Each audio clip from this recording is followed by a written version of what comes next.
Thank you, Anders, and thanks for the invitation to share a few words. There are, in such a conference that we have, there are different moments where it's difficult to speak. And one of the moments is just before lunch. Now, but I will admit that the moment just after lunch is worse. So I'm happy to speak now, while you are still eager. I have a few points with me, just 2 slides, so I'll not take all your time with slides, but I think also for our discussion, and perhaps after my words, some of my Danish countrymen can add to the picture that I'm painting. Because what I would like to do is to share a Danish view on the Arab conflicts. And I'd also like to be sharing with you some practical steps that my organization has been taking in terms of interface work. Now, so first, some lines about the Danish perspective on the conflicts in the Middle East. Now, what we are seeing is, I would say, quite a new situation in the Middle East. This new situation has not been completely new, but with the so-called Arab Spring and with the developments just after, we see and are witnessing a very high instability. This is the case in Egypt, it's the case in Libya, in Syria, Iraq, and also other countries like Lebanon are balancing on the edge. We have also seen a movement away from a peaceful opposition to an armed opposition, and this has gone hand in hand with a harder and harder repression. We are also witnessing what I would call a polarized public. I talked yesterday with my colleague from Egypt, and yet still long time after Morsi's fall and long time after these events that lead to the second revolution, the public is still so polarized that the government in Egypt might not even be able to actually work for reconciliation because the public is against it. And this is not, the public in Syria is also highly polarized. For us in Denmark, this is a challenge. Who are we really speaking to, and how can we enhance issues of reconciliation and peace? Now, what we are also witnessing is a regional fight for power. And I'd like to mention that from a Danish perspective, I think this also goes for many of you, we are also witnessing a high unpredictability. Our government, our ministry, our intelligence did not foresee ISIS. And if we go back, we did not foresee either the Arab Spring. But we did not foresee these things, and developments are happening without us actually preparing for this. Now, regional fight for power, we see this as, for instance, the Saudi support to the government of Egypt. Now, before there would have been groups, there would have been perhaps some support, but actually today we see support to the Egyptian national budget, which is quite new. We also see very heavy engagement of Iran in Syria, something that is not completely new, but the way they are engaging is new. Also, different parties taking part in the conflict in Libya, including perhaps the United Arab Emirates. We also see, and this is the theme of our conference, we see a stronger and stronger sectarian conflict. Sectarian religious boundaries are becoming conflict zones or zones of conflict. This is most clear in the division between the Shia and Sunni, but with the ISIS and the upcoming of ISIS, as it has been mentioned, we're also now talking about boundaries or conflict zones that goes towards Yazidi and directly against Christians. Now, from a Danish perspective, the Danish, in many ways, Denmark during the whole Cold War was just a silent country following our alliances, the NATO alliance and the EU. But with the change after the Cold War, Denmark became much more politically active. Just after the Cold War, one major thing for the Danish politicians was to include East Europe in our political cooperation structures. But with the 9/11, what we saw was a more active Danish military engagement, and this is new. This you have seen in Denmark engaging in Afghanistan. We also saw this with the Danish engagement in Iraq. However, it was not only related to the Middle East. We also saw Danish engagement in Libya and in Mali in Africa. So there has been a militarization actually of the Danish policy. Luckily, this has not gone alone, as it was also mentioned. We have also taken on a responsibility and a program that deals with the Arab world in the so-called Arab Initiative. And this Arab Initiative is actually the funding for this conference, so it's not just military.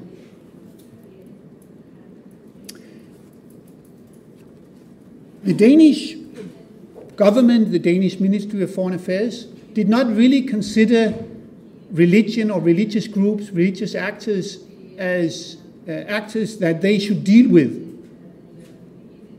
up to, I would say, the Brotherhood coming into power in Egypt. That was a turning moment for our politicians, that actually the people in the Danish ministry in Cairo were not even allowed to speak with the Muslim Brotherhood. And then with the revolution in January 24 and the coming of Islamic political movements, the Danish politicians realized that we need to talk with the religious political parties, and we need to take religion serious. Before that, organizations like Dan Mission that I'm working for, we could only talk religion through somehow another path. So we could talk religion through women or through environment or through the youth, but never directly talk religion and religion as a factor.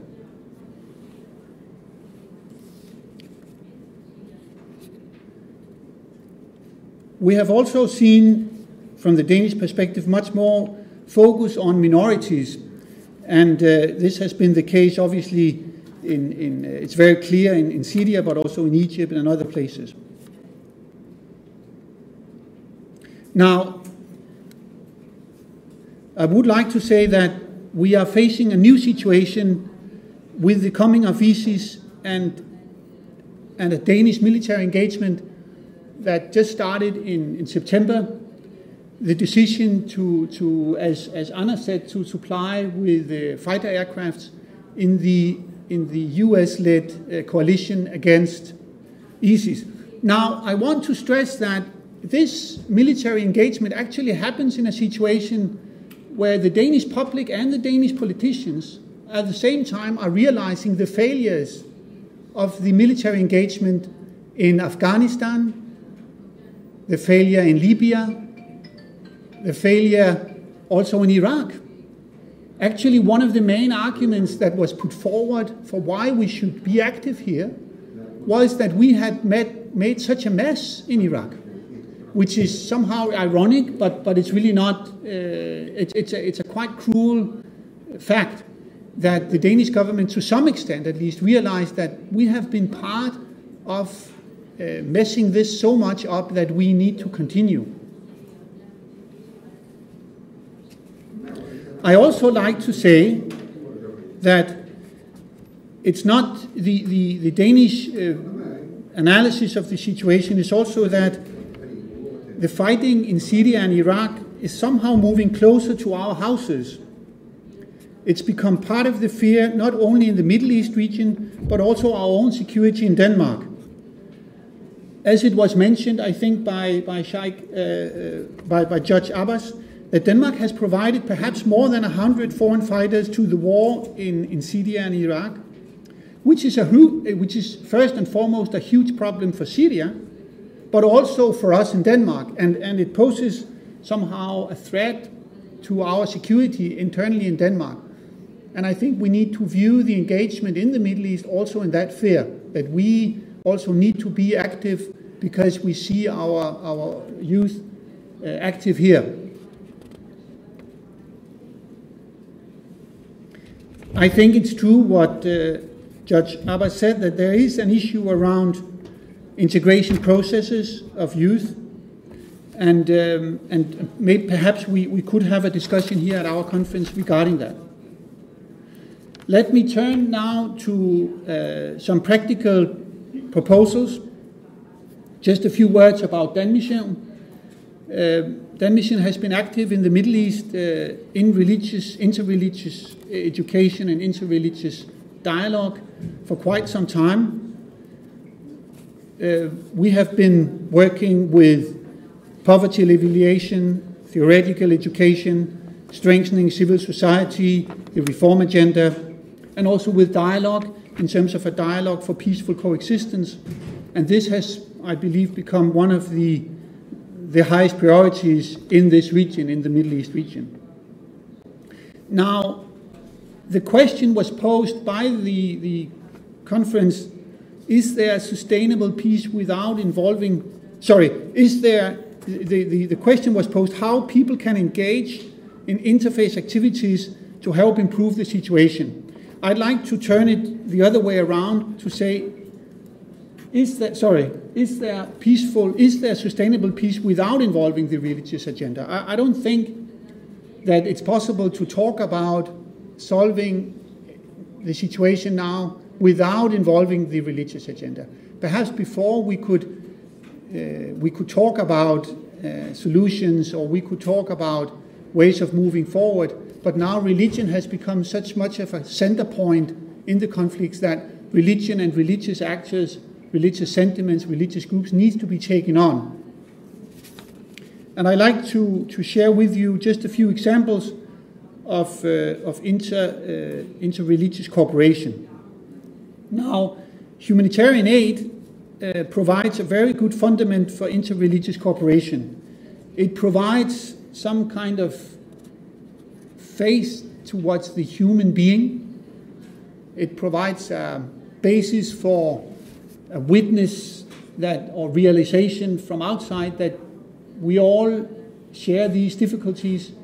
We have had from DanMission a long cooperation with Dr. Riyad and FDCD on humanitarian aid in Syria, but we have also worked in Egypt after the revolution with humanitarian aid. And it's clear that humanitarian aid is a way of actually dealing practically with the interfaith divide in a positive way.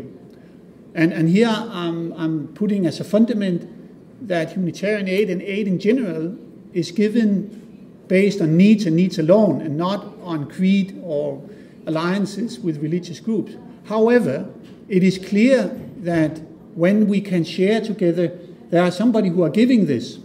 And I think both we in Denmark perhaps give some credit to our name that we are providing this, but also Christian or Muslims group that share together, they also build up confidence among each other. Another example I'd like to mention is the DanMission program called Leaders for Inter-Religious Understanding, where we had our sheikh from Sida in Lebanon with us, who has now made a book here about experience through this program, where we bring together professionals from media, from academia, from religion, and also from other parts of society, and talk about how can religion be used also as a positive force for more peaceful cooperation. Dr. Riyad mentioned the Syrian Youth Encounter as an example. I also like to mention it here, because that's a way whereby we bring Syrian youth from different parts of society in Syria into Lebanon to work together on practical projects, small projects, however important projects in their communities. And this has been, I would say, a silent success. There are very few successes in Syria, I believe, unfortunately. But this project, and very thanks to Dr. Riyad and his people, that this project actually has been a good project. We also work with Mubadirun here. That is an organization inside Syria, it should be mentioned.